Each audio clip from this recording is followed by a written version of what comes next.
Bueno, señora presidenta, muchas gracias, presidenta del bloque del Frente para la Victoria.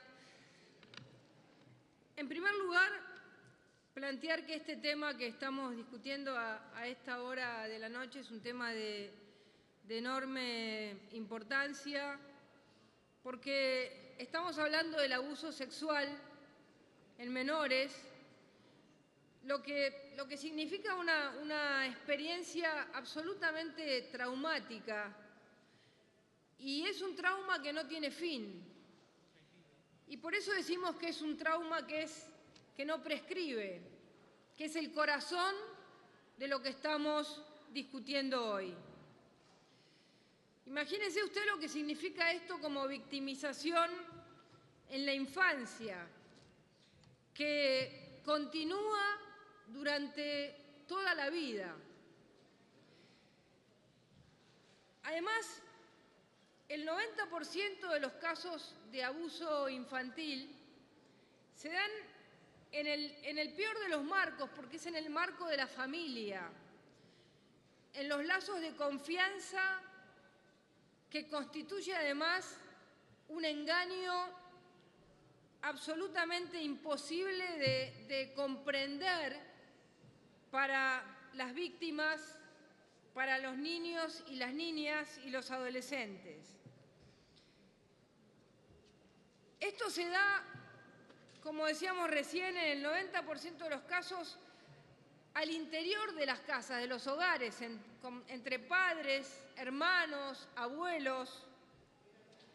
Y hasta ahora existe esta idea de la prescripción y la idea de que de golpe podría una persona, muchos años después, tener falsos recuerdos. Sin embargo, esto no es así.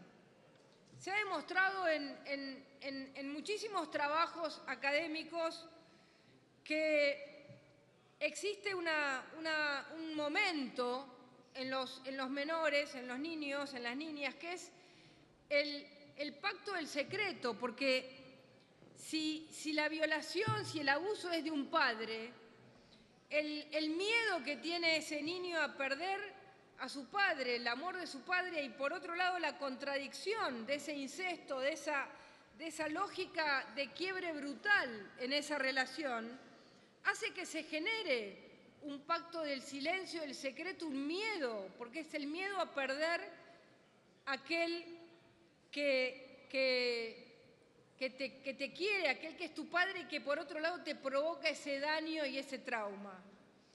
Por eso es que las consecuencias son devastadoras y cuando se da en niños muy niños, en chicos muy chicos, se genera un auténtico terror, un miedo, un pánico a esa pérdida, porque en muchos casos en la misma familia no se puede concebir y el niño aparece metido en una trama que no sabe cómo o que no puede romper, a menos que alguien de esa misma familia lo pueda romper, o un docente o alguien pueda lograr romper ese pacto del secreto. Por eso, señora presidenta, se había avanzado en algo muy importante en la Argentina, que fue lo que se llamó la Ley Piazza. La Ley Piazza establecía que cuando alguien sufría un abuso sexual, un niño o una niña sufría un abuso sexual, desde el momento en que cumplía su mayoría de edad, comenzaban a regir el plazo para la prescripción.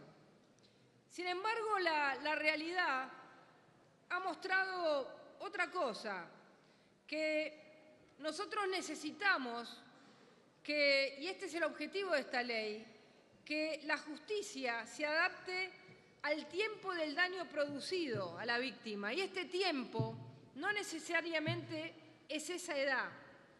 Este es un tiempo en el que la persona logra generar la fortaleza para denunciar quizás a su padre, a su tío, a su hermano, a quien convive con su madre.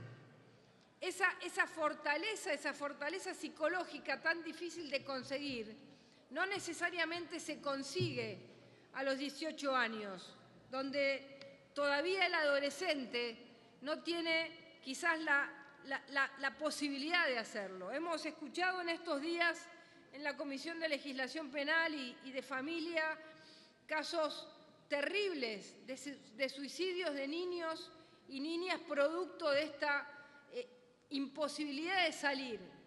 Por eso hemos trabajado en común todos los bloques y hemos encontrado una manera de superar esto que había sido un gran avance en la legislación penal, y es que los plazos de la prescripción van a comenzar a regir desde el momento de la denuncia. Y esto es un avance importante. Recuerden el caso de unos hombres que se encontraron como a los 40 años y empezaron a contar lo que les había pasado en el colegio con un profesor. Y comenzaron a decir y dijeron, vamos a hacerlo público. Y lloraron juntos y lo hicieron público. Y fueron capaces de decirlo. Y ese profesor hoy vive tranquilo en Punta del Este. ¿Por qué? Porque pudieron hablar, pudieron sacarlo afuera, le sirvió como terapia, pero el violador está libre viviendo en Punta del Este. En este caso, con esta ley que ya viene en revisión del Senado y que fue votado por unanimidad en el Senado y que nosotros le hemos hecho pequeñas modificaciones que van a ser rápidamente, y ya lo hemos hablado con el Senado, trabajadas para que sea ley lo antes posible.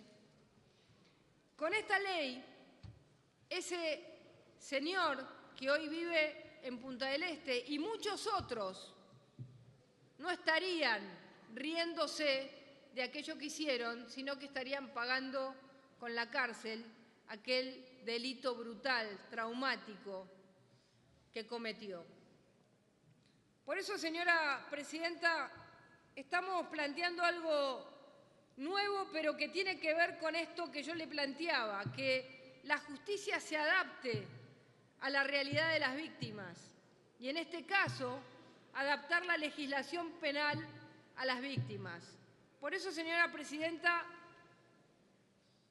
este proyecto de ley viene a encontrar un puente fuerte entre el derecho penal y aquellos niños y niñas que han sido cruelmente abusados. Y creo que esto hace justicia. Muchísimas gracias.